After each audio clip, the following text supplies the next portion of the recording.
Hey, all you crazy people out there. It's episode 411, part 2 of the Operating in Inclement Weather episode. Hi, Mike. Which is perfect because Hurricane Lee just came by and wiped absolutely nothing away in the United States. Yes, we will rebuild. I will say that. There's some knocked over patio chairs. They were. They will. I got Canada on my mind today. I don't know what the hell's going on. I don't know, because of this stupid shipping thing. Trying to ship chemicals up to Canada for classes that we have. Yes. It's impossible. I don't know what the hell it is. FedEx, everybody's scratching their heads. They're all pointing at each other, but there's people that know, and I have to know those people. So I'm going to be on a tear today. Take a page from the cartel. We need a mule. Yeah, or a submarine or something like that. So if you want to be a mule, let me know. So that's right. Anyway, we pay great, and we won't kill you when you're done. Yeah, and we'll leave you there as a prop or something. We'll leave you there. Anyway, Hazmat Specialist Happy Hour, the fourth Thursday of every month in 1900 hours. Go to the hazmatguys.com/happy, and you will hang out. Oh man, when is that? Is that this week? Last Thursday of the month. It's tomorrow. The 28th. No, tomorrow's the 21st. The 28th would be the happy hour. Oh, right. You're right. Next week, the 28th, September 28th, is going to be the next one. And check out the FDNY shirt locker. I know they're back up, and they just put a whole bunch of new swag in there. FDNY Hazmat, the number one.com. And I think that's all I have on my list right now. And conferences are going crazy. Yeah, what are the conferences that we're involved with at this point? I know. I just talked to Toby Frost, who is Indiana. That is happening. That is November 1st. And then we have, I think he might be the last of the year. No, Oklahoma State Department of Health, which is a fire one. And then everything's after New Year's in Connecticut and Indiana and Florida. And I'll organize this list a little better. You know where we should be right now? We should be at the Massachusetts conference. Right? Just saying. Yeah, thanks, Travis. I'm feeling a little homesick. Thanks. I'm getting my spam phone calls from Hotel 1620. Yeah, where are you? Saying, do you want to book? All right, whatever. All right. Let's get back into our tips. We've got about 8 or 9 of them. Actually, we have 8 for this one. And then we're going to do 2 of the really good tips in premium, if I'm not mistaken. Yes. In fact, you know what? I had that one tidbit while you're talking. I'm going to find that about... Oh, what was I talking about the other day about mixing things? Don't remember. That's all right. I'll find it. I'm sure it'll pop up in your head 30 minutes after the show. It will. All right. So anyway... Yeah, so we were getting into inclement weather. We were talking about the things that change, and some basic ones like your response vehicle, right? You may or may not be able to use your traditional response vehicle. Responding in inclement weather can be incredibly dangerous, but just trying to get from one place to another in inclement weather, whether you're talking about snow, whether you're talking about rain, I don't think really heat and cold, like the severe heat and cold, would fall into this category, but definitely when something's falling out of the sky. You know, how you're getting there, how you're getting your equipment there, and your safe driving procedures in adverse weather. I know it's a very blanket statement because it goes over everything, but, you know, you can't operate safely on scene if you can't even get to the scene. That's a really good point. You know what? I mean, I talk to people about this like all the time, and like, you know, people that don't deal with like snow on the regular are like, how do you do that? Like when you have... I mean, listen, I know a lot of people do deal with snow, but when you have snow, it's not like, oh, we just have snow on the ground. It's like a Hallmark movie. Like when you start plowing snow and you have significant amount of snow, the width of the road becomes much, much narrower, where you could pull your rig down the road and you can't even open the doors. Right. You know, so you had to almost position rigs where the doors can open up into driveways.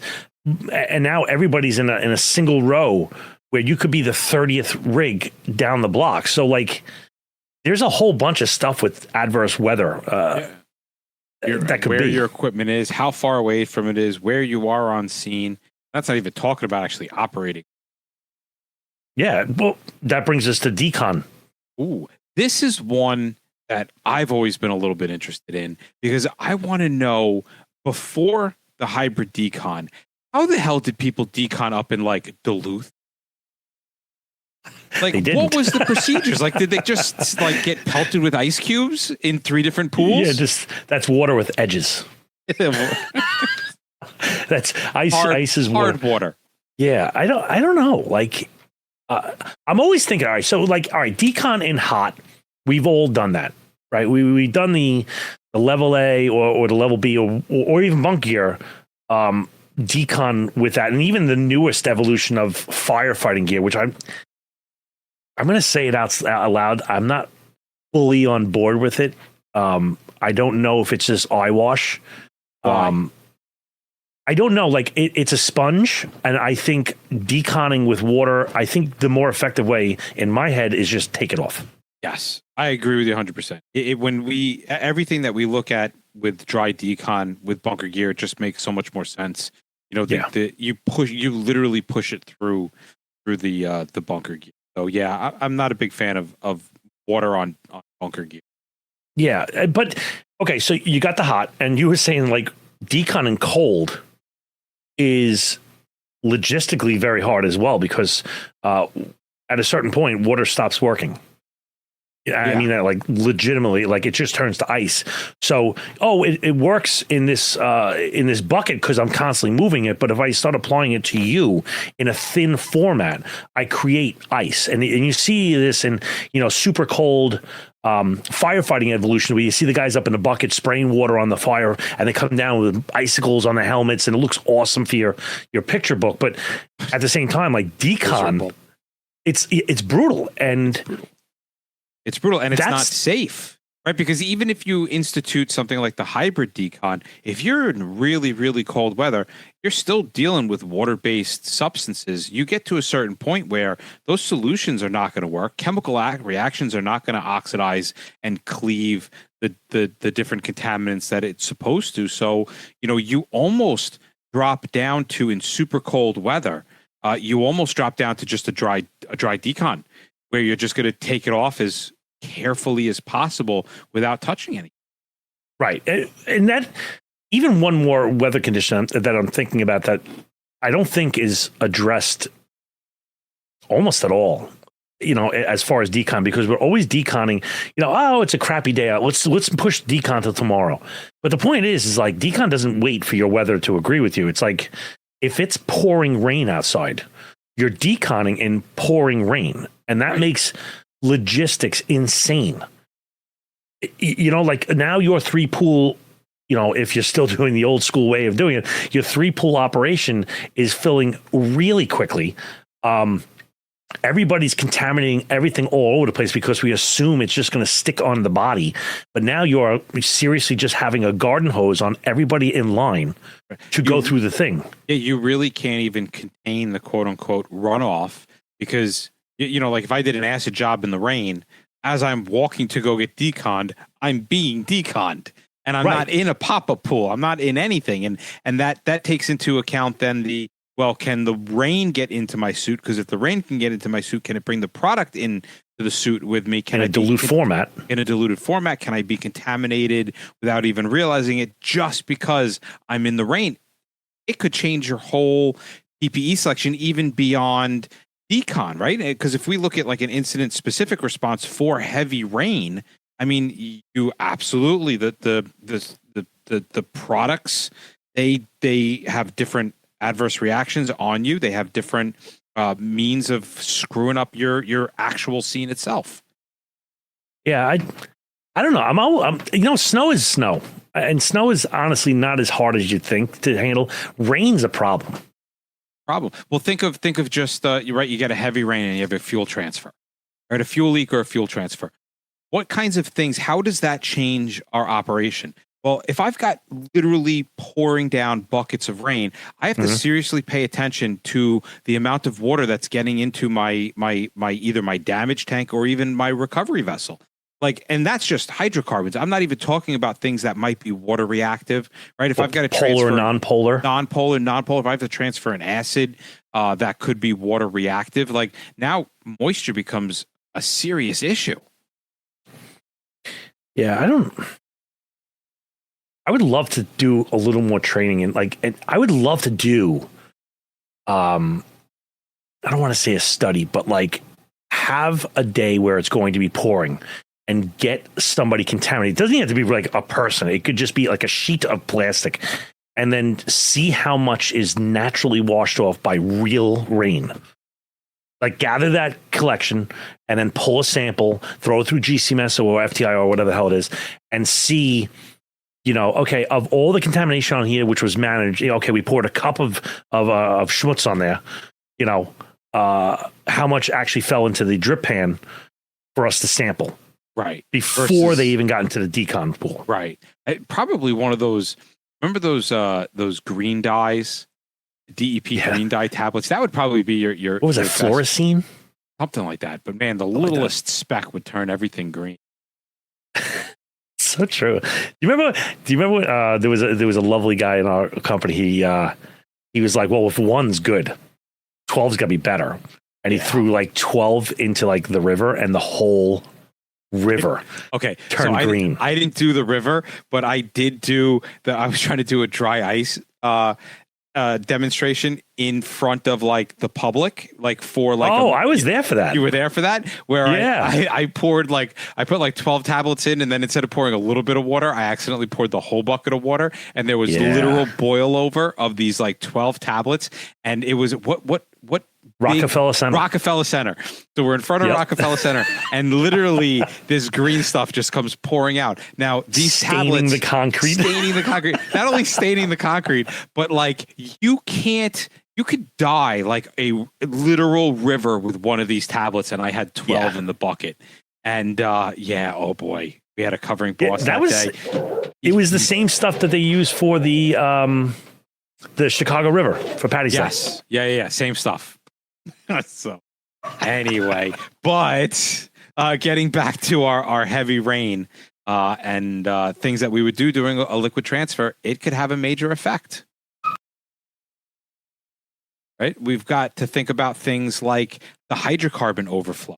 Right? If we have a product that's kind of open and we've got water getting in there, we know that most of our hydrocarbons are going to float on the water. So if we have a real good heavy downpour, we have to be seriously concerned about overflowing our container with that hydrocarbon. If we have water soluble products, right, instead of actually now pushing out the hydrocarbon, because that is a product specific, we're now going to be pushing out a diluted solution of whatever it is that we're carrying. So we talk about the acid before. It doesn't have to be something that's water soluble, not non-water reactive. Even just a regular hydrochloric acid, water starts to get into the container, and it is absolutely going to overflow. And now we've got a serious issue. There was a I don't remember where I saw it, but it was something like to the effect of like emulsifiers. It was a foam thing, and they were saying that emulsifiers effect on ethanol is like minimal. It's not as much as everybody thinks about it. And it was like dilution of ethanol to like 900 times is still flammable. Oh yeah. Well, they talk about that when you talk about like rail car, right? You have an ethanol leak, and you think, oh, I'll just pour water in it and dilute it. But now you just created, a 20,000 gallon ethanol spill is now a 300,000 gallon ethanol spill, and it's still flammable. Yeah. Well, you know how you know that? I would say training. Very nice.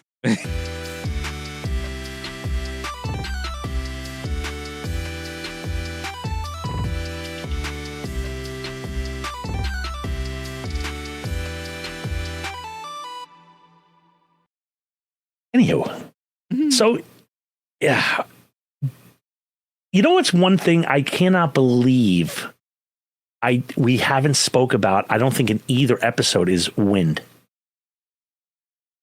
Oh, that's true. I mean, I just always assumed inclement weather as being something falling from the sky or a temperature. All right, wind. What are your thoughts on wind? Like, how does wind? It's people. I just want you to understand. We didn't have a list of things that possibly could be like bats and toads falling from the sky. Locusts. heavy rain, snow, hot, cold, those are the major components, but I didn't even think about wind.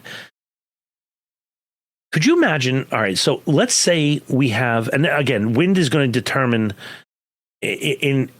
I always think if I'm contaminated from something, it is because it's applied in a thin format. Right. I don't have a bucket like hanging off my back, but there's 2 gallons on my back. 5 gallons of acid on your body. No. Right. So the pro of that thin application is surface area is maximized. Right. Which means any influence of wind would exasperate or intensify the vapor pressure or the vapor production, means it's going to try to fix itself. I'm saying this in a general holistic type thing. Obviously, not all these chemicals work like this, but if you increase wind, I would argue that you are probably decreasing contamination at the same time. Yeah. Yeah, because you're allowing the concentration to be diluted much more rapidly. And you also have a little bit better direction, right? If I've got a windy day and I do have a contaminant that's vapor, I know that I can get windward on that side, and I know that I'm going to be better protected. But from an operational point of view, how do you think heavy winds would change an operation? Besides communication and possibly visibility. Visibility would be a problem. Visibility could definitely be an issue. Safety also, considerations. I would say tools. Tools flying off of elevated surfaces, like, when you're in a suit and you're putting tools down like on ledges or something like that, those tools can be dislodged and thrown over the side of a building, fall and hit you. You could be dislodged and thrown off the side of a building. Sure. Like, no, think about it. You're on like a chlorine car on a level A and you've got 50-mile-an-hour winds. Like, how the F are you staying on that? Like, legit. Yeah. How are you going to stay on that? You need little magnet boots. Oh, that's brilliant. The Hazmat guys, magnet boots. New prop. Yeah. I love it. So, yeah, I mean, we've got all sorts of different conditions. The wind could change your plume modeling, right? It could totally, you could have a very narrow plume. You could, there's lots of things that wind can do. Yeah. I have one thing here. Where is it? You had a mailbag that you were going to bring in at the end of the episode, right? I did. That's what it was. Mailbag. Yeah, but I don't remember what the hell the mailbag was. Ah. You know what? I got enough trick. Now we got it. Okay, so it was a mailbag before we go into the final 2, which will be premium. The mailbag was, is there something of a open-ended chemistry equation? I think that was kind of how it was paraphrased. And I think it's a great question because it's not, I will say everything on the street is kind of like flim flam. I don't know how to say that right. Like, well, yeah, because in reality, so many variables. In reality, if we're in a lab and we know our chemicals, right, and we know the concentrations and we know all that stuff, we can predict with high accuracy what the outcome is. Right. But when we come outside of the lab, and this is really true with like illicit labs, chemical warfare agents that are created in garages, and why sometimes they won't pick up on things like FTIR and Raman, you do have all different types of variables that could lead to various products contamination, different byproducts, different things that happen. And if this wasn't the case, then chemical engineering for industry wouldn't be so specific and so demanding to remove all of those variables so that they're literally producing the same yield, the same effect, the same chemical, the same property over and over again. Right. It's a good one is the combustion of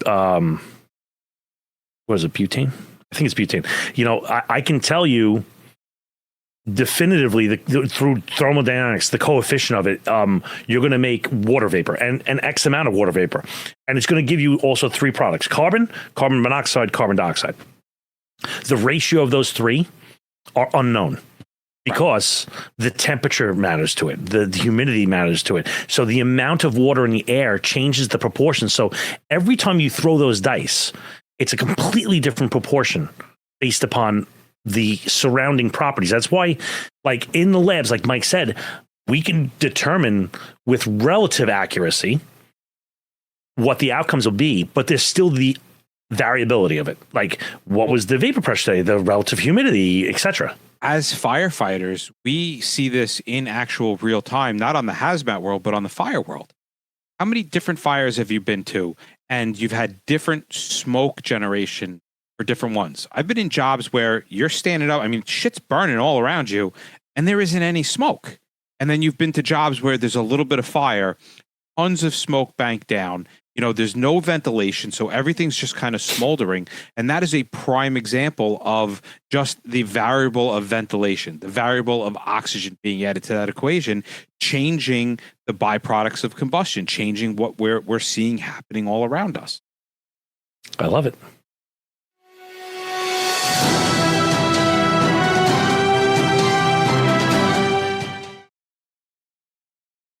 All right, we're back. Hello, premium people. You premium people, look at you.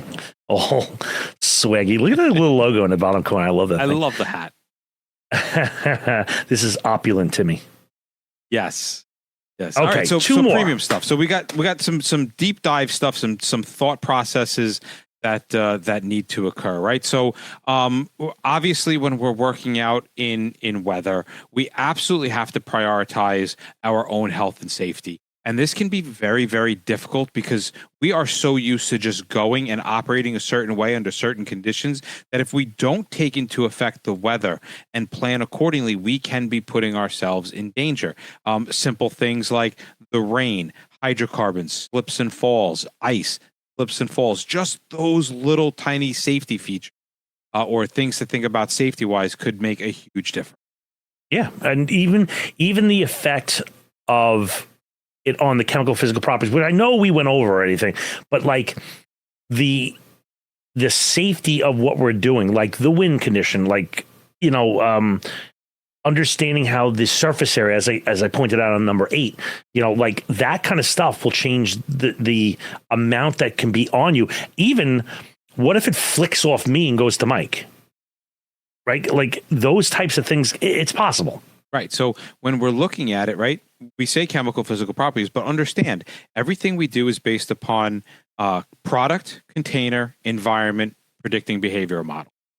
And all three of those things change when you have inclement weather, right? That what the properties of the chemicals is going to do. The container might actually even change. You get a super cold day and you now have extremely brittle plastic. All right. Now maybe I can't operate a certain way around this plastic that would normally be very pliable and is going to crack under this extreme cold weather. So product, container, environment, we need to dress accordingly for the conditions that are out there. Right. This may sound we go to work and you know, you're going to go into a level A and it's 4 degrees out. Well, you may want to have sweatpants and a sweatshirt under that level A because it's going to be damn cold as hell. Just as I would want to have the absolute thinnest material in under a level A that's still long sleeves and long pants in the middle of a heat wave of the summertime. Right. So make sure your PPE is dressed accordingly. And your communication. Like we were saying with wind, with whatever, there are now, you know, technologies out there that allow communication between the team, and the team can, like, you know, have like a internal dialogue, and then the team can then transmit that out to outside. So that two-way communication thing, it's kind of an important thing, and it's much more difficult in extreme weathers. Yeah. I would say using the appropriate environmental control measures would also be something that is important. And just, I got a leak and it's pouring out. Do I really need a pop-up pool?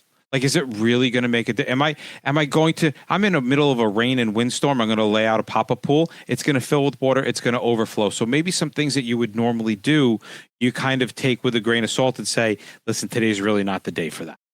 We did hear a story about, you know, like step off pads, like where you kind of stand on things and move through. Well, if that's in the hot zone and you move that, it gets blown away. Wherever it lands is kind of a new hot zone. The new hot zone. that has to be part of your incident command setup, right? I mean, there's a reason why we say go upwind, uphill, and if you're upwind, then anything that blows from the hot zone, whether it's a chemical, whether it's decon equipment, right? Whether you're doing a dry decon and all of a sudden a piece of PPE takes off in the wind and flies, out of the hot zone area or some kind of fiber tech pad, anything like that, it's going away from your where everybody stays in your cold zone. So these are all the things that need to be kind of structured out and thought about ahead of time. Hazmat's already slow enough. When you have inclement weather, make sure that gets taken into account. Yeah, and there are so many freaking tools. I think this is a good wrap up. I think there are so many tools for you to check on your weather.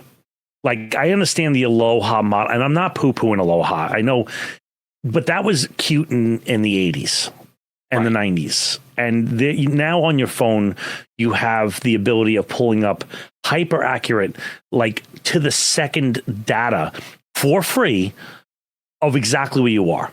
True. Why not jump on my radar and be like, oh, look, in 5 minutes, we're going to get this cell is going to go by and we're going to be able to operate with less wind and rain. Can we wait 5 more minutes? Yeah. I think there's being prepared for this, at least having a thought before it happens and not being like, I'm blindsided by this. I didn't see the wind thing coming. It's a part of life. And like wherever you live, if it's extreme heat and dry, like in the southwest of the United States, or it's up in the northeast where, rain and snow and cold comes, then don't be like, throw this whole topic on the kitchen table at the firehouse or the police precinct or wherever it might be, and talk about this beforehand, because like when it starts happening, you can't be like, oh, we didn't even thought about this. Right.